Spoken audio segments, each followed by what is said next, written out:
बिस्मिल्लाहिर्रहमानिर्रहीम। अस्सलामुअलैकुम। आज हम अपने बुक का पार्ट 4 स्टार्ट करने लगे हैं, जो कि है एनर्जी, फोर्सेस एंड मशीन्स। उसमें यूनिट 8 है फोर्सेस इन एक्शन। तो सबसे पहले हम रिकॉल करते हैं कि हमें पहले से क्या क्या पता है। तो एनर्जी जो है वो काम करने की सलाहियत को बोलते हैं और मुख्तलिफ टाइप्स की एनर्जी होती है। फोर्सेस दो तरह की होती हैं, पुश फोर्स और पुल फोर्स। पुश फोर्स का मतलब है धकेलना और पुल का मतलब है किसी चीज़ को खींचना।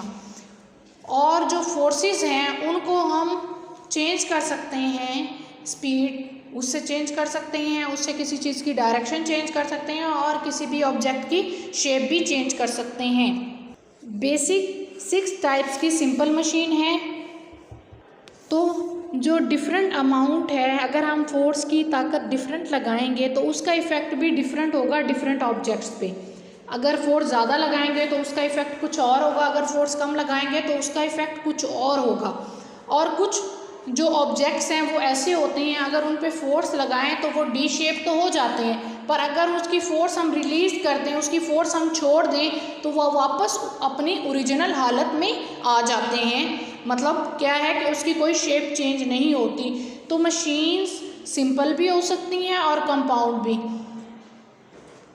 और मशीन की हेल्प से हम किसी भी काम को बहुत आसान बना सकते हैं। कोई काम बहुत मुश्किल हो रहा हो करने में तो उसको एक मशीन की हेल्प से बहुत ही इजी बना सकते हैं। और ये बात हम अपने डेली लाइफ में भी देखते हैं। नेक्स्ट हम देखते हैं कि हम इस चैप्टर में क्या पढ़ेंगे। इस चैप्टर में सबसे पहले हम डिस्कस करेंगे कि जो फोर्स है वो पुश भी हो सकती है, वो पुल फोर्स भी हो सकती है।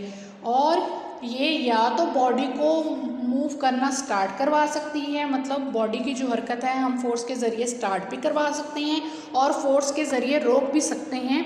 और उसके अलावा हम अगर फोर्स लगाएंगे तो हम इसकी स्पीड भी चेंज कर सकते हैं और इसकी डायरेक्शन भी चेंज कर सकते हैं। तो फोर्स लगती किस तरह से है? फोर्स मसल्स के ज़रिए भी लगाया जा सकती है, फोर्स मशीन के ज़रिए भी लगती है, मैग्नेट के ज़रिए भी, ग्रेविटी और कुछ और भी तरीके हो सकते हैं फोर्स को किसी भी बॉडी पे लगाने के लिए।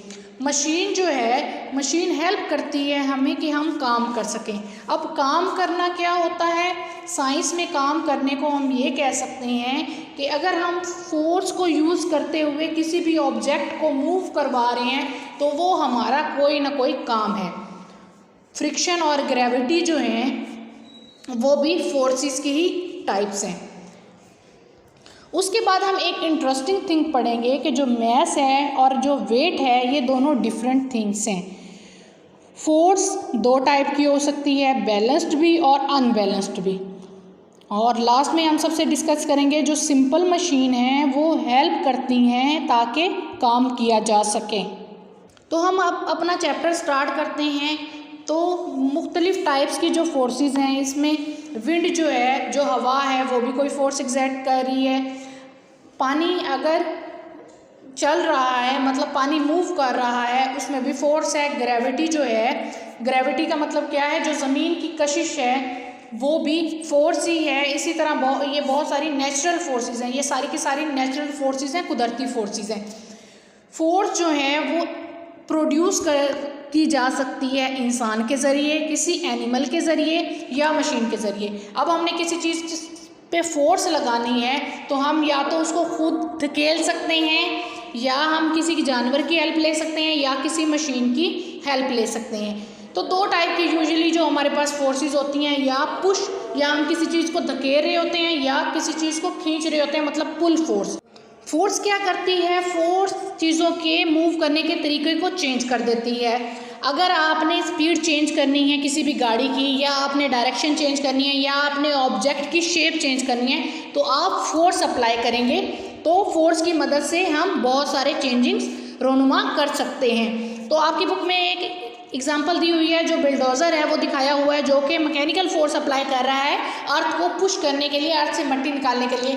मतलब कि इतना मुश्किल काम इतने आसानी से हम मैकेनिकल फोर्स के ज़रिए कर रहे हैं। दूसरे में एक पर्सन दिखाया गया है जो कि बर्तन बना रहा है, वो शेप चेंज कर रहा है मट्टी की with the help of his muscular force, मतलब अपने मसल्स को फोर्स अप्लाई करके, मसल की फोर्स अप्लाई करके वो शेप चेंज कर रहा है। उसके बाद एक ट्रक दिखाया गया जो मैकेनिकल फोर्स अप्लाई कर रहा है ट्रॉले को खींचने के लिए। अब आपको क्या लगता है कि जो आपकी अर्थ है वो साइलेंट है, वो सुकून में है, वो मूव नहीं कर रही? तो अब ऐसा बिल्कुल नहीं है। कंटिन्यूसली अर्थ पे भी फोर्स अप्लाई हो रही है और अर्थ कंटिन्यूसली मूव कर रही है और आपको ये महसूस नहीं हो रहा। और हमारे आसपास बहुत सारे चेंजिंग्स हो रहे हैं और जैसे ही कोई चीज़ अपनी पोजीशन शिफ्ट करती है, कोई चीज़ एक जगह से हमने दूसरी जगह रख दी है, तो उसके लिए भी हमने फोर्स अप्लाई किया है। इस तरह आपके आसपास जितनी भी चीज़ें हो रही हैं वहाँ कोई ना कोई फोर्स अप्लाई हो रही है, क्योंकि आपके अराउंड सराउंडिंग में चेंजिंग्स हो रही हैं। तो उम्मीद है आपको लेक्चर समझ में आया होगा। अल्लाह हाफिज़।